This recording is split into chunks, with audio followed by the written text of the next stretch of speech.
Comunque tu stai attento, apri gli occhi, eh. Si è salvato all'ultimo momento. La scopa, altro che scopa. Ma conta che noi due abbiamo pazziato questa vita tua. La ragazza, Emanuela.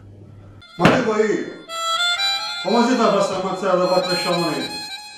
Sì, commissario, era solo morte apparente. Qualcuno gli ha somministrato una pillola che dà questo tipo di condizione. Il clan è qui. Allora, non avete capito niente. Noi vogliamo i nostri soldi. Volevate far del male ai nostri uomini, per caso?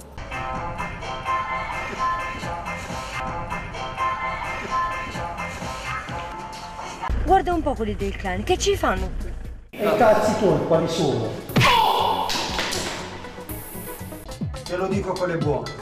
Da questo mese si paga. Cosa c'è da spiegare? Ormai è tutto chiaro, sei un bastardo! Ma che dici?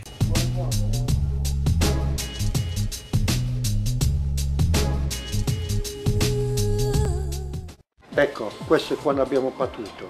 Mi stai offendendo adesso. C'ho la mia segretaria. Prego. Emanuele, state arrivando? Sì, stiamo arrivando. Luri di bastardi! Che stiamo aspettando? È vero, muoviamoci. Tempo al tempo, non preoccupate. Il clan e i montardi. Il clan nei montardi.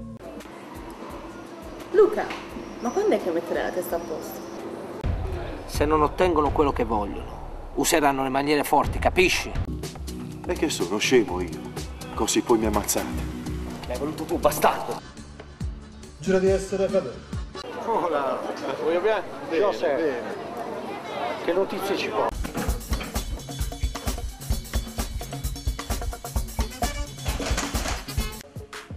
Calma ragazzi, mantenete la calma, state tranquilli e non fate mosse sbagliate.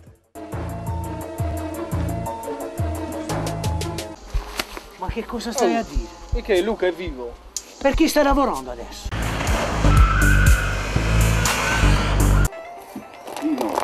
Aspetta.